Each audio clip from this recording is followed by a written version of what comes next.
Hello, everyone. My name is Dan Wicklum. I'm the CEO of the Transition Accelerator. Welcome to another installation of our webinar series. I'm really excited about this one. We're asking two, really frankly, global experts a key question that it's all in our minds, and that is how do we figure out what the best use of public funds is to drive to the future that we want Canada to look like? People cloak it up in words around sort of industrial policy or future economy, but the question really is the world is changing remarkably at this point. The geopolitical landscape is literally changing hour by hour. What it's going to take to compete in the future seems to be changing. How do we figure out what we want Canada to look like and what's the appropriate use of public funds? So that is the question we're asking today. And our two experts are Bentley Allen from Johns Hopkins University in the States, and then Heather Exner-Perot from the MacDonald-Laurier Institute. Hey, Heather, how are you? Good to see you. I start off by reminding the audience that the last thing we want is for people to sort of show up and listen. We really want these to be engaging, and we want you to be engaged. So there will be a Q&A section where you can enter your questions, and the key thing is to vote for the questions as well. At the last webinar, we ended up having about 40 really pithy questions. And that helps us guide our future work. It really helps us in our work planning. So please jump in there. It always takes a couple of courageous souls to start off that thread, but jump in there, put your questions in there, as tough ones as you could possibly get. And please, folks, vote with your questions, vote them to the top. And those are the ones that we'll deal with sort of in our session here today. So what's going to happen now is I'm going to turn it to these two to introduce themselves a little bit more. We've got three questions that we have not prepared answers for, but I did give them to these two, so they know that they're going to be tasked. We often go into something where they have absolutely no prep, and that's sort of a game show round where we ask them true or false questions or word association. I'll say something, they've got to say what's the first word that comes to mind. That's always sort of interesting. And then remember, we'll also have a Mentimeter at the end of the call. So based on the conversation, the Mentimeter really is about what additional work do you think needs to be done in this area? What are the key topics that you want more information on or to be addressed? So you'll get a QR code. So please get your cameras ready, your phones ready to follow that QR code into the Mentimeter. And again, that also really helps us guide our forward agenda on what we do in work planning. So that is the run of show. We'll buckle up here and I'll turn to Heather first. Just a little bit, Heather, about sort of who the heck you are and who the heck you work for and what the heck you do. Great. Well, thanks so much, Dan. Delighted to be here. Thanks to the Transition Accelerator for organizing this and hosting this. So my name's Heather Exner-Perot. I'm the Director of Energy, Natural Resources and Environment at the MacDonald-Laurier Institute and also a Special Advisor to the Business Council of Canada. And I do some other consulting on Indigenous industry relations. Was delighted Dan and I were on a study tour in Germany in June, organized by our friends at the Konrad Adenauer Stiftung, and had a chance to get to know each other then and thought it might be an interesting collaboration between MacDonald-Laurier Institute, which is sometimes a free market, right of center think tank, and the Transition Accelerator to come together and think about, how do we think we could combine, think about industrial policy and what is the smart, pragmatic approach for Canada. So delighted to be here. Thanks again, Dan, for having me. Awesome, and thanks making time. It's tough to get the things in Heather's schedule. We proposed to schedule this thing, and she's globetrotting and too busy. So I really appreciate you wedging us in. And speaking of globetrotters and busy people, Bentley, who the heck are you? I'm Bentley Allen. I'm a professor at Johns Hopkins University by day, but by morning and by night, I'm a principal at the Transition Accelerator, where I continue to work in Canada. And I'm really excited about this collaboration with Heather, really proud of this piece, and with the MacDonald-Laurier Institute. I think it's great to collaborate on these issues in this time. Cool. Okay, so we're asking a question, but the question really is framed around a report that was released by the major authors Heather and Bentley, but also by Derek Eaton and Travis Southern, who are two other people at Transition Accelerator. So we're going to be talking about the contents of the report. So if you want to go to the Transition Accelerator website, you can search how to prioritize strategic projects for better net zero industrial policy. That's the name of the report. So if you just search how to prioritize strategic projects, it'll pop up. Okay, so now's sort of the opening volley where you folks is going to stake out a little bit of real estate here. So the opening question is, why is this conversation on what we want Canada to look like in the future and the concept of industrial policy more important than ever right now? Heather. Well, great question. And, we all, we've all been talking about industrial policy more than the last few years than we did, the few years prior. And I think in particular, the Inflation Reduction Act maybe caught a few people off guard, but was, very aggressive, progressive industrial policy on green technologies. And I think also made other peer competitors, especially Canada, because the United States is such an important trading partner for us, have to step up our game or have to compete in a way with the combination of subsidies and incentives that the IRA is putting forward. But there's obviously been a lot of pitfalls that you can do industrial policy very poorly. You can spend money in very inefficient ways. And we've certainly seen some of that. So to think about, how do we do this? And is there a way to do this smart? What are some good examples that we've seen? Can we draw some lessons from what we've been doing for the last, 3, 4, you can say 10 years on green policy? And then to get to the other side of your question, Dan, so that's certainly, what we address in the paper, but think about industrial policy more strategically across all sectors that China has been engaging, very strategically industrial policy. It is having very big implications on world markets for many different commodities, many different products. How do we respond to the way that China is manipulating or encroaching or advancing in these markets? What is the appropriate way? And there's certainly a line of thought to say, do nothing, have lower taxes, be, better regulation, just be ultra competitive, very laissez-faire. And there's another aspect to say that we need the public sector to be hand in hand with the private sector to advance their interests. So very good time to be thinking of these. Lots of topsy-turvy in the world right now, and we'll see where all this lands. Yeah, I think we need to dig into that notion of of China. So how has the rules changed and what's China's role in the landscape? But before we do, Bentley, any sort of opening musings? Yeah, I think that what Heather just said is absolutely right, which is that the public sector has a critical role to play, and different governments in the current context, whether it's the Trump government or the Biden government, whether it's a Trudeau government or some other future government, I think almost all political actors today realize the importance of the role of the government in accomplishing a variety of broad public aims. And in that sense, we're in a very different space than we were 4 or 5 years ago. But regardless of which government is in power, each of those governments is going to have the temptation to misspend money or spend too much money, or to choose projects that are not actually needed. And so the framework that we put forward in this paper, I think, is absolutely critical, not only to the Canadian government, but also to the American government, which, if you think about the IRA, it really just sprayed cash across all of the sectors of the clean energy economy and almost indiscriminately. And that's not actually going to be successful for the United States. If they do want to compete with China, they're actually going to have to focus their industrial policy over the next 4 years. And I actually think people are going to be surprised at the degree to which industrial policy is discussed and focused and taken seriously under the Trump administration, if not by the Trump White House itself, then certainly by Congress and certainly by folks on the Hill. So I think our framework that we put forward in the paper is extremely timely on this. And I'll just give the audience just 2 minutes on what's in that framework so that we can have it to refer to over the rest of the conversation. We basically... I'm just going to flag, Yep. The team is way ahead of me on this. They've put the link Okay. to the report in the chat.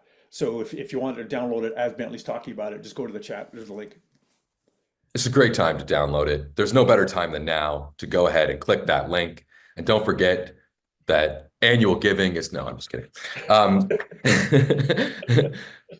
The first, basically what we do in the report is we set up like 5 gates or 5 criteria that you would need a project to pass through before you would deem it to be a priority project. And the first is it in an area of national significance, and does it meet a target that we need to achieve? And in the background here is that governments do need to be targeted in the way that they're trying to actually deliver on industrial policy. That is, there has to be some strategic focus, right? So you need to have those targets in the first place, and you need to assess whether or not the project is actually contributing to some kind of national project of significance. The second is whether or not the project will specifically have strategic impact, by which we mean, does it unlock a supply chain, or does it provide a first of a kind project that would then provide a demonstration for a whole bunch of other projects in an area with lots of value? Or does it remove a barrier, like by creating this infrastructure project, does it then mean that we can do 4 or 5 different mining projects, or a bunch of other different natural resource projects? So will the project actually have strategic impact is the second one. The third one is whether or not the project is actually globally competitive. And this is where I think we just have not really gotten our heads screwed on right in the net zero transition. Is we have to actually be able to assess whether or not the project is competitive globally and really figure out what we're good at actually in the global economy and be strategic about that.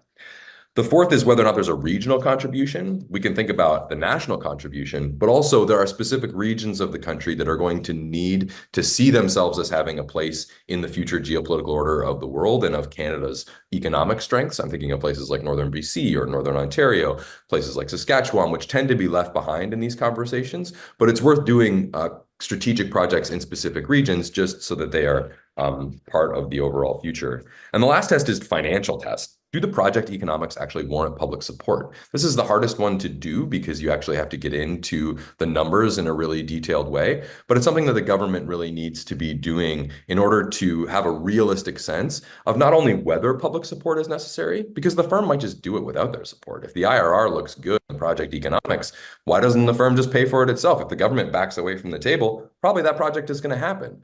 Right? But it also helps to calibrate public support in those cases where some public support is necessary.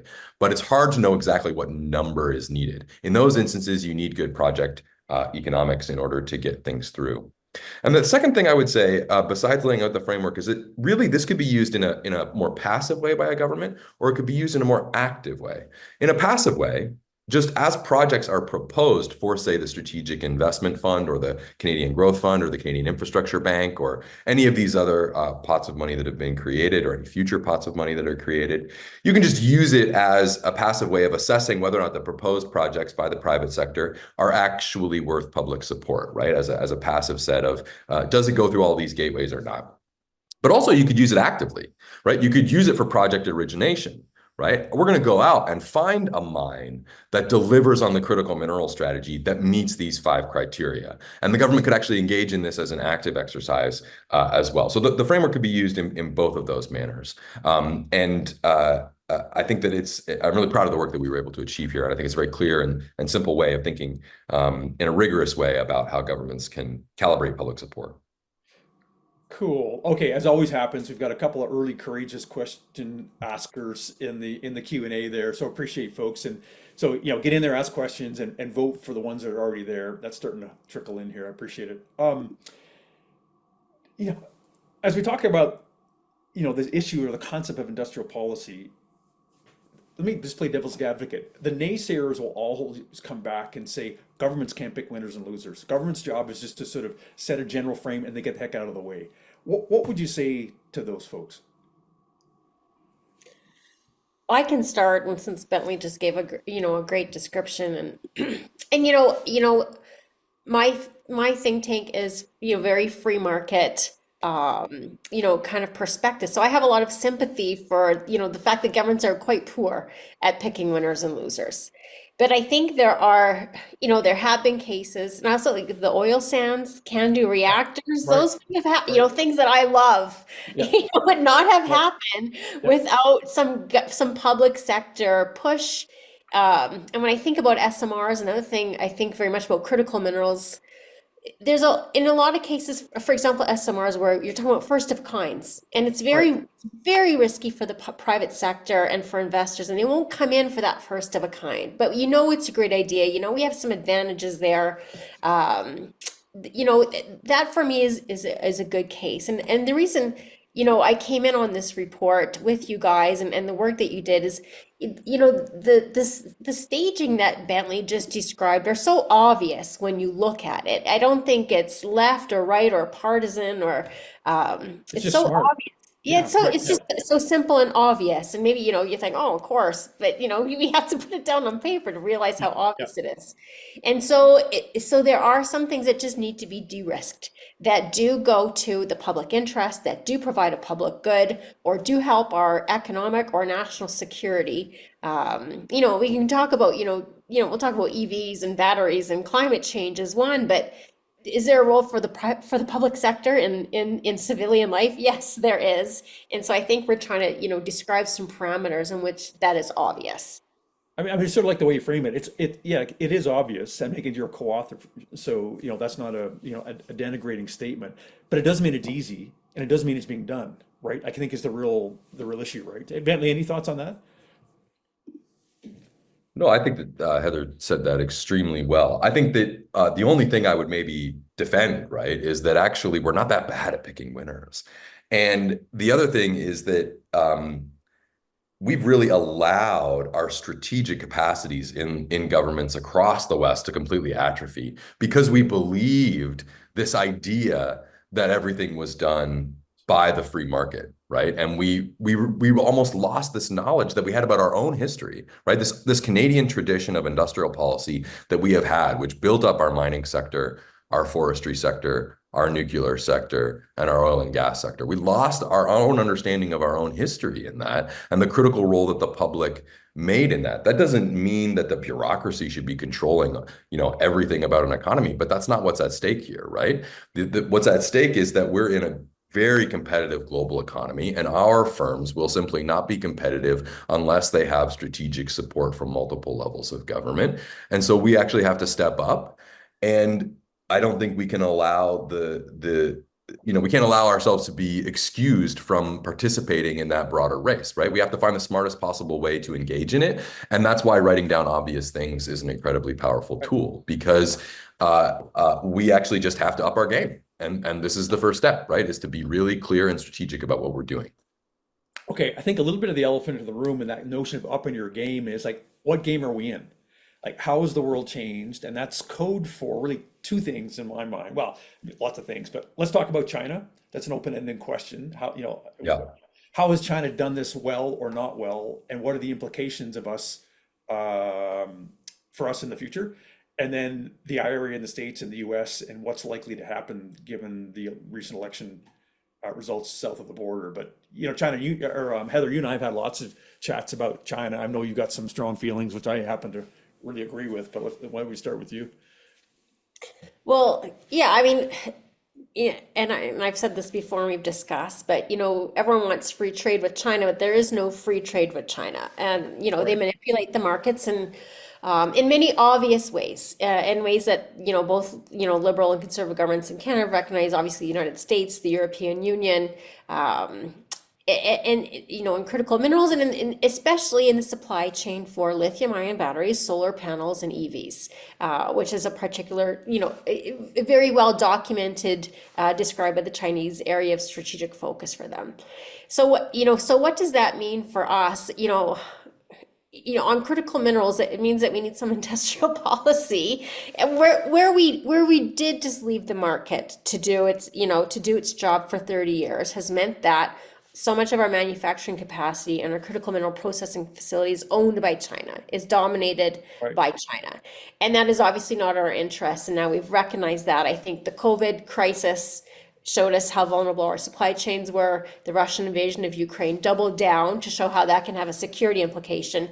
And now we're all scrambling a little bit to reduce our dependence on China in areas where we need to have our own capacity. You cannot offshore everything. Some things you need to have capacity in. And if you cannot compete globally with China, because many of the things they do, sometimes just, they're a competitive player, but obviously also subsidizing, manipulating markets also, then you need some industrial policy to fill the gap between what the private sector can do and what's competitive on the market. And that's one of the pillars, that Bentley just described, is what is your global competitiveness? Where I'll end off on this is areas where we cannot compete with China's manipulation or competitiveness, let's think about where we're globally competitive. If it's not solar panels, then what should we be doing for our energy systems that make sense for us? And so that's where I think we need to, again, that global competitiveness lens, our strategic advantage, think about those things in this new geopolitical context. I'll just flag again, folks, you can get the paper at the links that are in the I guess it's not the Q&A, but it's actually in the chat. But Heather, I just want to make one point here, and then we'll get back to China and you, Bentley. But I mean, you've been very clear that even though this paper was written in the context of competitiveness in a decreasing emissions world, that's not the only application, right? No, and that's, that the first thing in the list, is what's your target area? And I've made this point before, till a year ago, we were thinking about critical minerals in the context of battery metals and transition metals.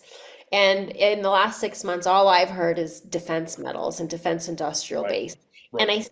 And we need industrial policy to address that, to have the supply chain for our industrial base, for our defense sector. And I think this framework also works for that. So I'm still thinking about what is the policy we need to incent to close that gap for our private sector. Some of this will fail for China. Like, let's be clear, Right. the state-directed economies are very vulnerable. They don't have the ability to course correct. They are often not grounded in realities on the ground. They're about, policy priorities at the very top. They are prone to failure. And so the strength of our system in Canada should be that there are some free market mechanisms that recalibrate things and push you in certain directions, even if you wouldn't want to go there. So what are the ways that we can harness that, use that as a strength, and just give that little bit of push from the public sector, from the government, I think, to get us over the line. This is completely off color and probably not a very smart idea, but I understand there's a key job opening in Ottawa as of this morning. Heather, I wondered if you would consider applying for that. No, Bentley, over to you in China. Yeah. Yeah, I think that in the context of global I mean, the IRA, if you think about it, is really a very late entrant into a long history of green industrial policy that goes back to China's wind strategy, which really opened up in 1996. They added solar in 2000. They added batteries as a strategic sector in 2009. So they've been doing really strong industrial policy in the area of clean technology for a long time. Made in China 2025, just on Heather's point about defense applications, also includes a bunch of defense applications like drones and semiconductors and other things that China wanted to do in order to ensure that it had military autonomy from Western supply chains. So absolutely, China's industrial policy has always been both a clean energy technology and a defense industrial policy since its inception. I think that we have to take that very seriously. But what we have allowed to happen in Canada is to allow the Biden administration to basically set the tone. They do tariffs on EVs, and we join. Whereas we haven't really strategically thought through and taken a smart approach to our own industrial strategy vis-a-vis China. Because if we're thinking about global competitiveness, we might decide we're never going to be competitive with solar, but we're going to need a lot of panels. So let's import the heck out of that. But let's actually compete on batteries. But are we competing on batteries in the current iteration of batteries, or are we competing on batteries in some future iteration of batteries? One of the ironies of the global battery race today is that lithium iron phosphate batteries were developed actually in Texas, but commercialized by Hydro-Quebec, which then allowed China to have the license for free as long as the Chinese firms did not sell the lithium iron phosphate batteries outside of China. This is an industrial policy fail of the greatest magnitude, right? That we basically allowed China to have free intellectual property. And guess what happened in 2022? That patent expired. And that was the first year that CATL, the China battery giant, announced that it was going to start doing factories in other places overseas, right? Because that patent was now available for them to use outside of China. We can't allow that to happen again. We're doing great research and development around batteries in this country, both with Jeff Dahn's lab, but also there's great things happening at the University of Calgary, at the University of British Columbia, Okanagan, at University of British Columbia in Vancouver, at the University of Toronto, the University of Waterloo. There is a little bit of a research battery cluster here in Canada. Can we move to the second generation of battery right now, make ourselves competitive there, and actually be competitive? Because if we follow the Biden administration's policy, what's going to happen is we're going to have this big tariff wall up, which will allow current battery producers to collect rents behind the tariff wall, right? To basically overcharge Canadians for batteries that aren't globally competitive, right? And if we maintain that forever, right, then we're basically just taxing the Canadian consumers for the pleasure of not having Chinese batteries. Now, if we're going to do something strategically with that, if we're going to actually build our upstream supply chain and actually build a competitive battery industry behind that tariff wall, then great. But if we're not doing that, then we need to reassess and actually see what the strategy is here. So China presents difficulties, both because the easy way to deal with China is actually a long-term problem, that it gets into the kinds of things that Heather just said were weaknesses of China, that we would become slow and bureaucratic and not competitive. We have to be sure that our industrial policy is smart in that it protects us from Chinese overproduction or overcapacity or other problems in its manufacturing without actually making us lazy and basically taxing our own consumers for the pleasure of having Canadian products instead of Chinese products. That's not the way forward either. Interesting. So the questions are coming in, folks. Get in there, ask questions, vote. There's one that's clearly a winner. We'll ask that a little bit later. But there's a couple here that nibble on this idea of like, isn't this more difficult in Canada because of how our federalism is structured? We have a strong federal government. We have provinces with very, very defined constitutional powers. We have indigenous nations on the landscape that have a very real role in understanding what happens on that landscape. Yeah. So, any comment about how easy or less easy it is for Canada to do this? Of course, this is in the context of, I think there's a natural argument that people use, I'm not sure how valid it is, to basically say industrial policy is easier in China. Yeah, you sort of have one person that's the head of the Communist Party and they decide things and away you go. So a little bit of a commentary on how easy or not easy it is to do this in Canada, and maybe try to weave in, like, how would you do it? Like, governance is important. Like, you can't just wave your magic wand and all of a sudden, well, that's our industrial policy. Like, there's real politics to navigate and real regional differences and competing concerns. Any thoughts on how Canada would advance this? Either of you. I can jump in on that because I just love to have an opportunity to say that Dan is wrong about something. Oh my And he God. And it's said, always the first in the time, Bentley, pre-call, right? So, okay, there you go. Okay, so this is a common misconception of China, right? Actually, one of the weaknesses of China's industrial policy is that there are extremely strong regional manufacturing bases, and they all would like to have their own battery or EV champion. And so actually the overcapacity that we see in China's numbers is not a result of the Communist Party sitting down and say, you know what, we would really like to have 3 times global demand in 2030 in our battery pipeline. That sounds like a great idea, to overbuild by 3x what demand for our batteries will be. No, the Chinese Communist Party did not do that, right? Instead, they created incentives for the regional governments to compete with one another to produce the best battery companies. And the result is an irrational policy at the national level, which has irrational effects on the global market for each of these products, right? So in one sense, yes, Chinese industrial policy is very strongly centrally directed, but directed does not mean controlled. And actually, the weaknesses in China's housing market that we're seeing today are in part a result of this fragmentation. Again, provide the regions with unlimited opportunity to drive industrial policy, let's say, in their own construction sectors, partly by handing out free land, and then say to them, well, you have to stop handing out free land. Well, guess what? All those regional governments got basically addicted to the construction sector benefiting them and then using the money to fund their industrial policy on the manufacturing sector. And the central government says, well, now you can't do that anymore. And that's part of the reason why we're having this slowdown in China as a result. So they actually have a problem between the central government and the regions that is going to hamper their industrial policy in the medium term. And as for how we can do it, I think we just got a great example of how to do this with Doug Ford on the front page of the newspaper saying, guess what? We're going to cut off electrons to New York State if Trump decides to go through with his tariffs after a meeting that he had with Trudeau. And we have seen this kind of bipartisan, multi-partisan cooperation on industrial policy issues in Canada for a couple of years now, right? And so it shouldn't surprise us actually that we're developing some pretty good mechanisms for the provinces and the national government to align on these things. I do think that there were missed opportunities from the regional tables, from Minister Wilkinson's initiative to go around all the provinces and really integrate that into a national strategy, in part because we just didn't have a national strategy that we could clearly communicate it to the provinces and feed them into, right? But when our mind is set to it and we know crystal clear what the target is, avoid a 25% Trump tariff, then we can all cooperate, right? But we need to get aligned on what that very clear target is. And then I think the rest is going to be pretty easy because we're all Canadians and we all care about making Canadians more prosperous and better off in the future. And we know how to work well together because we're a pro-social and friendly nation. So I think it's pretty straightforward once we actually get aligned. So yeah, Heather, any riff on that riff? And so this is Yeah. actually a combination of Kate Lindsay's question and Arash Gulshan's in the Q&A there. So yeah, I'm not sure if you're going to agree with Bentley or not.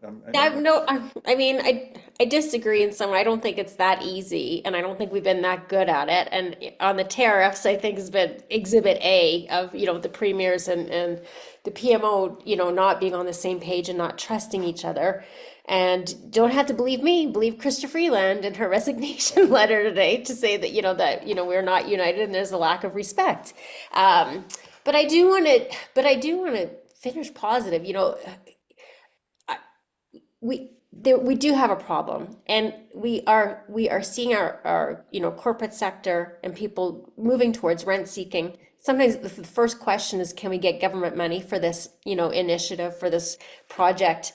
But I think that's a very poor mentality to have amongst our entrepreneurs. We've seen a lot of political sprinkling of money in strategic ridings, and we hate to see that. But I want to end on a positive, some positive examples, which, where Bentley's point is true. That in Alberta and Saskatchewan, where you maybe would least expect it and hear about it the least, there has been some positive provincial, federal partnerships on climate policy, on green initiatives. On the Alberta side, I could say carbon capture. There's been some good carbon capture investments. Hydrogen, how the hydrogen will play out, we'll see. But there's pretty good industry, provincial and federal collaboration, and that is probably a good indication, that's likely to be more successful than ones where you're missing one of those legs, where all those three partners can agree. In Saskatchewan, we've seen, I think, leadership from the Saskatchewan government develop at the Saskatchewan Research Council rare earth processing, which is expensive, which is something China dominates, which is something that the SRC has some competitive advantage in because they're used to dealing with radioactive material because of our uranium industry. And rare earths and rare earth processing deals with radioactive elements. And that eventually, NRCan did come in to help with that facility, maybe a little bit late, but eventually they did come in. So we always focus on the negative and where we're divided. And I think it has been difficult because many of the provinces have been on not the same page with the federal government on what the priorities are, to go back to what our target area is, to start with our framework. But where they do agree on that target area, we have seen, I think, some good success. Again, I'll just reiterate, where you can see this federal government, the provincial governments of Alberta and Saskatchewan and industry finding a win, finding a place where they all think they're getting value, I think that's very likely to be a good project. All right, look, let's break it up a little bit. Lots of great questions coming in here, but we're into sort of what we call the game show part of the agenda. So I'm going to give you a statement, and Heather, Bentley, I want you to blurt out as quick as you can, true or false. So crude oil is the largest export sector for Canada, accounting for over 25% of total exports. True or false? True. True. True. Okay. Well, that's Jinx. one.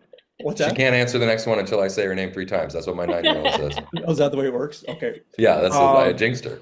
The automotive sector is one of Canada's smallest export categories. True or false? False. False. Okay. Okay, team, we need to sort of up our game next time and get some ones because I really want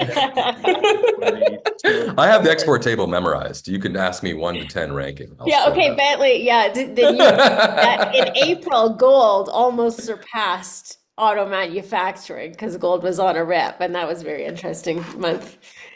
That's So like Zambian economics. The GDP of Zambia rises and falls with the price of copper because 40% of its exports are copper. It's not a good thing that our economy is so strongly affected by external market prices and critical minerals. That's part of the reason why we need manufacturing value add. thank you for that key point that you clearly teach in your macroeconomics course down there, John Hopkins. So thank you. Okay, next one. Canada has a trade surplus with both China and the United States. True or false? False. False. False is right. Canada has a trade surplus with the United States, but a trade deficit with China. The main products exported from Canada to China include crude petroleum and coal briquettes. True. We don't export a ton of crude petroleum to them. I would think egg is much higher. So apparently it's true. Key exports from Canada to China includes coal briquettes and crude petroleum. Two points. They must mean met coke. Cool. If They they must mean maybe Yeah, met coke that's from right. Yeah, I mean BC. this isn't barbecue stuff here, I don't think. So yeah, okay. coal Yeah, for sure. Yeah, sure. crude is Yeah, new to me. yeah. Okay, fair enough. Yeah, I was thinking like Stampede barbecue on my back deck, and I don't think so. So, okay, word association. All right. Canada's trade deficit with China. Word association. First word pops into your mind. Canada's trade deficit with China. Inevitable. It's Dan's fault because he orders too much on Amazon. Okay, all right. So actually, I think that's an interesting one there, Heather. We need to come back and play with Unpack. that inevitable thing. So yeah, um, Beijing's Made in China 2025 plan, determining that 80% of renewable energy equipment should be produced in China. Logical. Laudable. I would say scary, of course. I'm not asking that, but I mean, it's interesting. Again, they made a plan to say by 2025, they want 80% of renewable energy equipment produced in China. Wow. Okay. I'm Um, surprised how far off are they from it? I mean, they can't be that far off. yeah, good question. I don't Do you mean know. of their own or everyone's?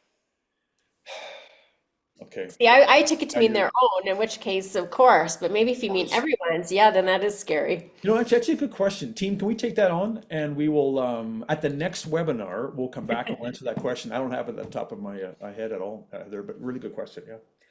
Okay. Um, Trump retreating on US clean energy manufacturing goals. Likely. The sun rises. The future of Canada's oil and gas industry. Right. Risky. Canada's Arctic foreign policy. B A minus. mess. Okay. Well, last one. The role of nuclear in Canada's energy security. Top. Undervalued. Ah, interesting. Yeah, I think that's, I'm not surprised. Okay, cool. Let's get back to our questions here, folks. And there's one that has trickled to the top, and that is, and I think it's around this idea of, okay, look, conceptually, we get the idea that we need to be strategic. You've written this paper, which lays out maybe an obvious, but I would say an extremely structured and implementable framework, not just about how to figure out what we want Canada to look like for net zero, but it could be for anything for sure. So, what areas in Canada? So this is for this notion of transit. Make sure we're competitive in a world that's really trying to reduce its emissions down to net zero by 2050. So, what do you see as the areas where Canada is uniquely positioned? And Heather, I'll point to you because I know you guys just came out with a big wind report in Ontario, right? Yeah, thanks for the shout out, and I think it's in the chat there. Um, and that was and Ontario has put out its energy plan now, which I've been Right. very impressed. I have to say with Minister Lecce, because of the way he talks about nuclear. Anyways, the report kind of talks about kind of the Green Act that Ontario had, the cost of wind, and that you're subsidizing wind to such an extraordinary degree. There's cheaper, clean sources, and that the subsidies of wind often displace hydro and nuclear. So quite an example of poor industrial policy to put it back into our framework. But which allows me to talk about nuclear and what Ontario is doing now. And I have been impressed because Minister Lecce talks about Ontario as being an energy superpower and a nuclear superpower. And I think Canadians should be ambitious and talk about things in that. And I think we can be, and this is a case to be made. We are a nuclear superpower. Right, We're the for second sure. largest exporter of uranium. We have, tremendous uranium assets in Saskatchewan. Ontario has it's just, we're the sixth largest nuclear producer, and it's pretty much all in Ontario. And is, going to have the first SMR in North America, the BWXR 300, which there's already site preparation underway. That thing will be built before the end of this decade. And so, OPG, I think, has been tremendous. Speaking of kind of private-public partnership, OPG has been very ambitious, has been marketing Ontario know-how and Canadian nuclear in Europe, with countries in Eastern Europe who are trying desperately to get off Russian dependence. Um, and so, an example of where should we be going, Dan? And I will say Yep. every time nuclear. With energy systems, it won't all be one thing. It won't be 100% nuclear or Right. 100% whole. I think it's foolish to talk in those ways. And that's why I still think there's, a bright future for oil and gas. Even when we're done burning it, everybody, we're going to be using it in Yep. materials, that's for sure. But, when I think about civilization in 100 years, there'll be a nuclear civilization. To me, it's inevitable because it is, the most energy dense, energy system that we have, and that will be a winning formula for Canada. So, as a matter of our foreign policy, I think we should be advancing nuclear, not least as a matter of energy and economic policy. Bentley, I know you've done a fair bit of writing and analysis even for the Accelerator in certain areas where you think that Canada's got a unique advantage. You want to muse on those? Yeah, I was going to ask you how much time we have because like that has been the focus of my work for the last 4 years. Uh, Um, yeah, well, well, it's excellent work. Take 20 to 30 seconds. I'm a professor. That is an unreasonable amount of time. I can't That's open tough my on you, mouth right? and wrap up in 20 seconds. That's just not possible. Here's what I would say. Just one comment quickly on nuclear. So when we're thinking about nuclear, I think it's really important to think about the whole value chain, and it's really important to think about which companies are going to benefit nuclear, and then secondarily, where are we going to get spillovers from the nuclear industry into other industries that would actually help us become a broader and more interesting manufacturing and clean energy economy. So one of the things that I find so interesting is when you go through, the membership lists for some of the largest nuclear associations, one type of firm keeps cropping up, which are these precision manufacturers of bespoke parts but they work across sectors, like they work for aerospace, but also for wind, and they work for nuclear, and they work for other kinds of advanced manufacturing sectors. Thinking about how we can do more in these places like Markham and Oshawa and places around the GTA where you've got this little bit of a cluster of like precision advanced manufacturing, and then could we tie that to the advanced materials cluster that Marie-Pierre Eppercel leads in Quebec, and could we tie together some advanced manufacturers with advanced materials and start building clusters of cooperation that actually reduce the cost and increase the quality of the technology manufacturing that we have in lots of other places. So I would say it's not even thinking necessarily about these big top line sectors, but also making sure that we're doing a full value chain approach to each of those sectors and really starting to connect the dots between the strengths and weaknesses of the economy at that like subsectoral level. Because that's where we're going to find real value add, real human capital investment paying off, real investment in our logistical and infrastructural base paying off, and so on and so forth. But just to give a very short answer on where the priority sectors are for Canada, we did a report recently called Electrons, Rocks, and Brains, which places Canada in the context of a broader geopolitical shift that's happening and makes the case that the countries that are really going to matter are those that are able to leverage a diversified natural resource base into high technology and value-added manufacturing and chemical processing plays. And Canada is really well positioned to do that. If you think about our oil and gas strength, in many ways, the sentence that I just said, leveraging a national resource strength into a broader manufacturing and chemical play, that's exactly what we did with oil and gas. But as oil and gas becomes less relevant to a global conversation, China is a great case in point. It's strategically targeting reducing demand in all of the critical sectors where it's importing oil. precisely because it does not want to be dependent on the United States and Canada and Saudi Arabia. It would like to be geopolitically independent. And other countries are making the same play too. They're going to use the energy transition as a way to reduce their dependence on natural resource countries. So if natural resource countries want to stay relevant, they've got to diversify the natural resources that they're providing the world. In the case of Canada, that means more mining, using biofuels strategically, potentially becoming a hydrogen exporter, et cetera, and leveraging its oil and gas reserves for as long as they are price competitive in a global market that is going to become increasingly competitive. I don't think the softness in the energy sector is going away anytime soon, but we'll see what 2025 brings. I've asked Santa for a global oil glut in 2025. That's what I'm hoping to get under my tree, but not everybody wants that. We'll see what happens. But in that context, thinking about Canada's ability to take its timber resources and turn them into advanced manufactured panels under the frame of mass timber, that's a great way to think about it. Think about wood waste being translated into sustainable aviation fuel, or agricultural waste being translated into sustainable aviation fuel. But developing the technology along with the natural resource extraction in a highly efficient supply chain.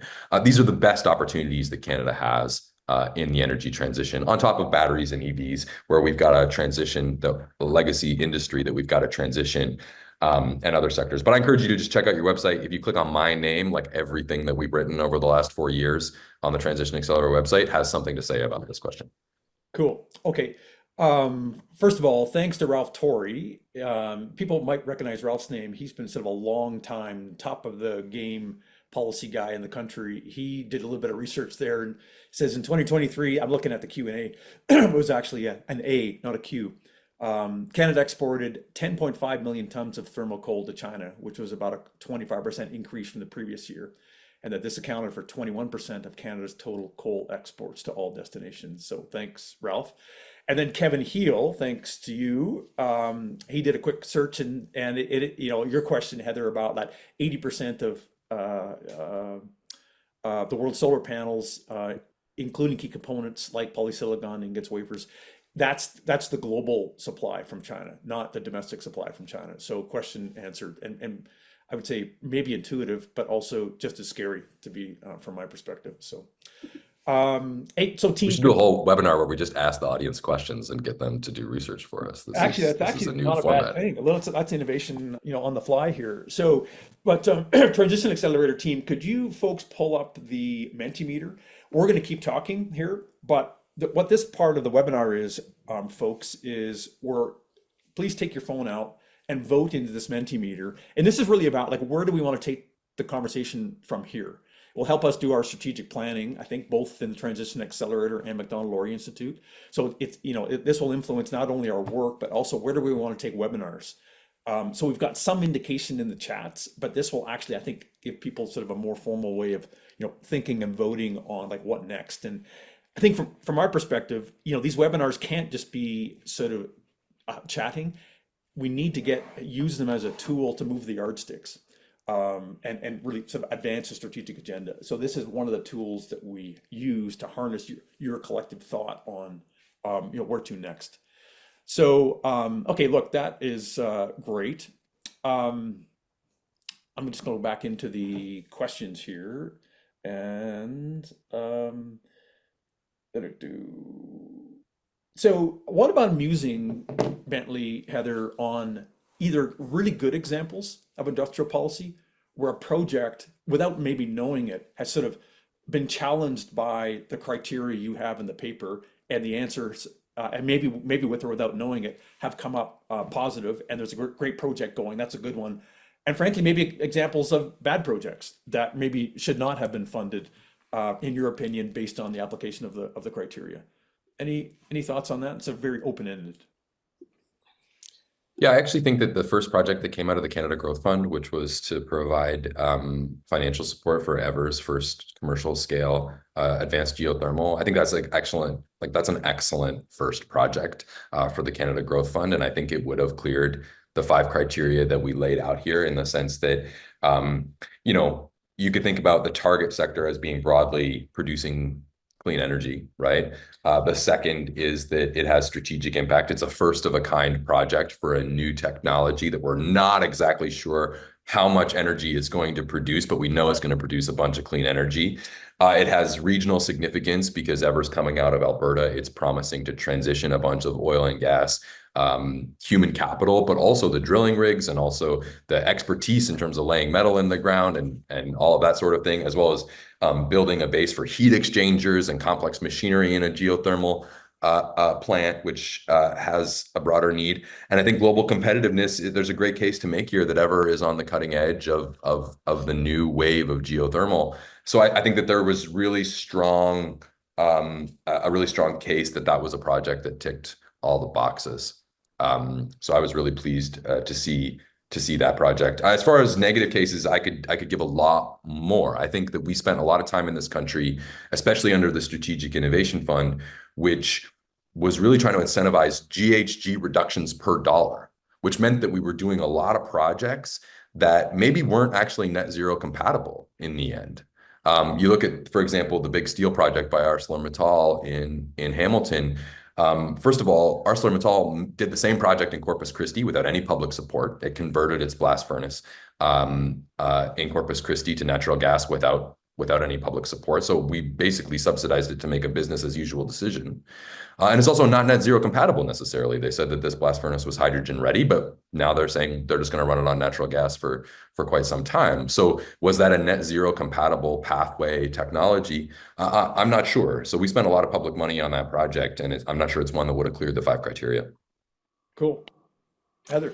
I'll add, and just to go back, this isn't a climate one, but it's the proof of the principle, and that is, the oil sands. What was the Alberta oil sands technology Aostra. and Aostra and research, and I just wrote a piece that, the oil sands have surpassed $1 trillion in spend. That's not profits or dividends. That's how much they've injected into the economy. And that was, and no one would have foreseen in this, the numbers that they gave in the 90s trying to get, funding for that was, no one, they would say, well, this maybe generate tens of billions of dollars. And anyways, here's a case where, someone pitching for a research program says this may generate tens of billions of dollars, and it actually did. In fact, hundreds of billions, in fact, will be, over $1 trillion.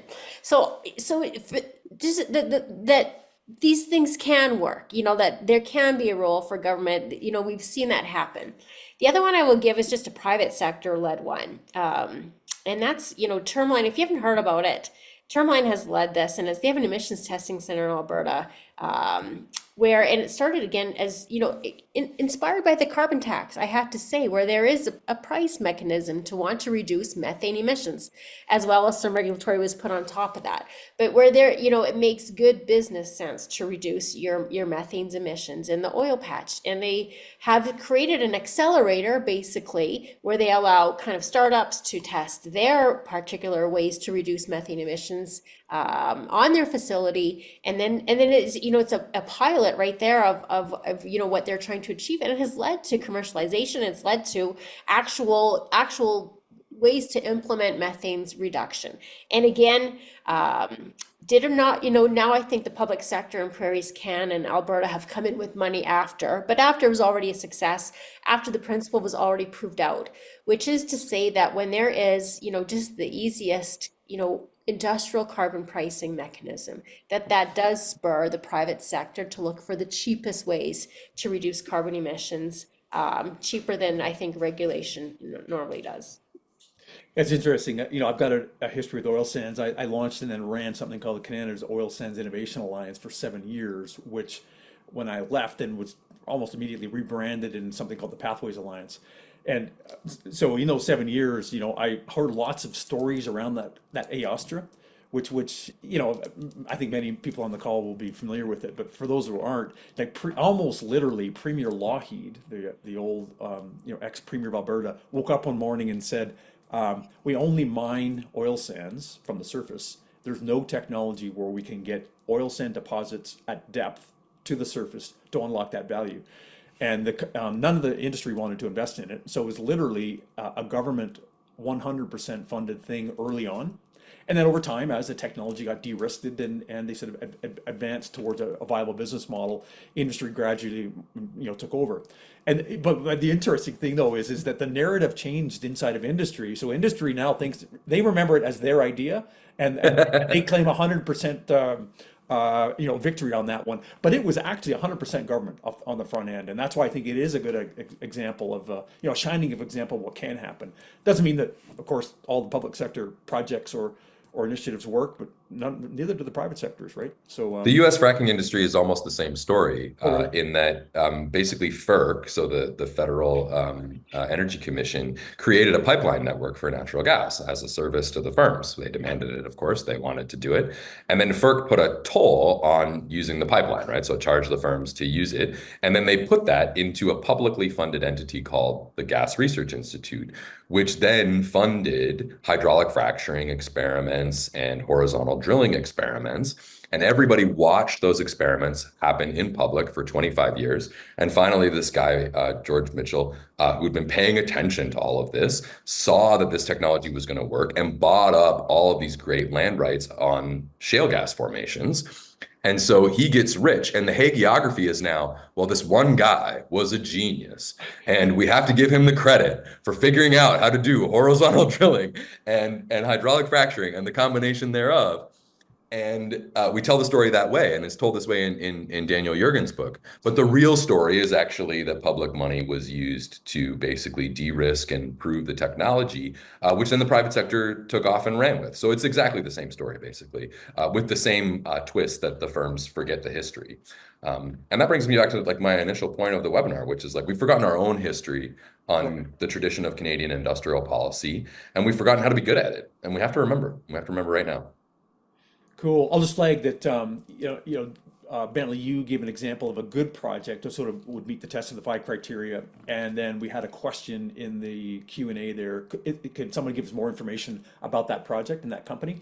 And Derek Eaton, who happens to be one of the co-authors of the report we're talking about, has put a link in there, folks. So if you want, to go directly for more information to that project, just take a look at the link there. So look, we did the Mentimeter. We've got great data for going forward, and it's super helpful for us. I'm just going to turn to each of you folks for a bit of a closing statement here.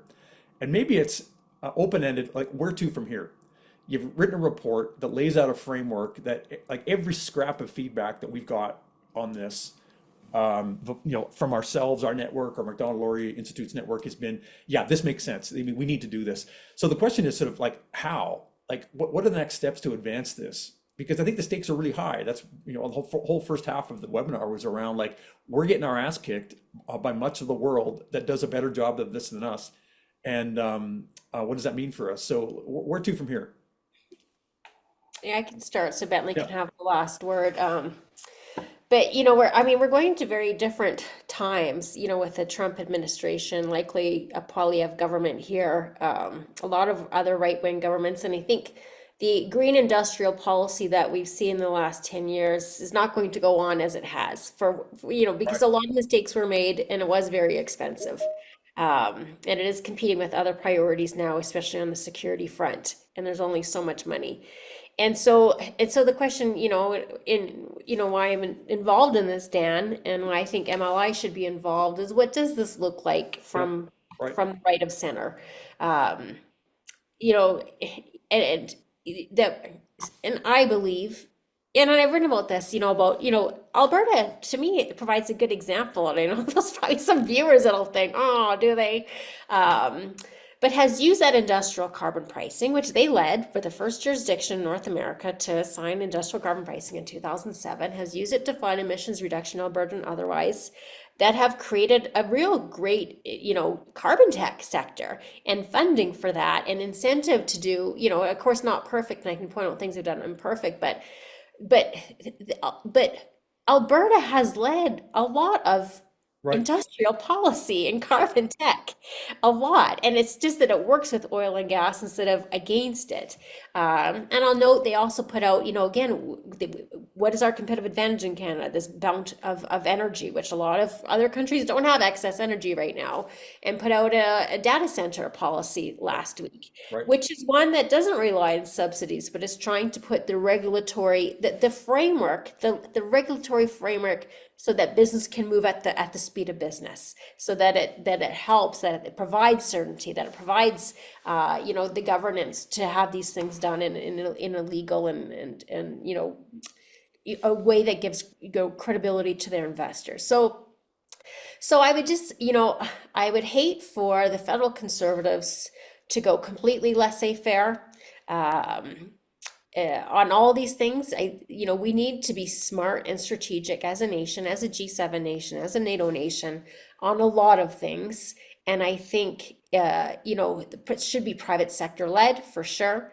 I think the risk, someone said, there's a lot of failure in the private sector. Good. That means the taxpayer doesn't have to absorb that risk. And you know what? They don't get all the benefits either. That means the private sector has to be able to capitalize, and if they do come up with a good idea, that they get the profits. It's not greed, it's profits when it does work out. So thinking about, how can we learn from what we've done wrong instead of throwing the whole baby out with the bathwater. But we have done a lot of things wrong in the last few years, that's for sure. Look, everything seems logical to me in there, and the one thing you pointed out for me, this is not a left question, a right question on the political spectrum. This is about like, how is the world changing? What are our competitors doing? And do we have an up-to-date way of thinking and acting on this? So I can see the two organizations, continuing some analysis and thought leadership in this space. So Bentley, last thoughts from you. I think we can let that be the last word. I don't Okay. think I can improve Yeah, upon great. that. Okay, Heather, well done. Folks, thanks very much. Bad chair job, we're 2 minutes over. We've kept almost everyone's attention right to the very end here. Thanks for the Mentimeter. Thanks for the questions. We will keep track of these. And I can actually see another follow-up webinar focusing on the feedback that we got here, folks, and hopefully both Bentley Allen and Heather Exner-Perot from John Hopkins and MacDonald-Laurier Institute will be interested in that. Thank you so much, folks, and thank you for the team for producing this, and thank you for all of the folks that showed up to be part of this. We'll see you next time. Thanks, everyone.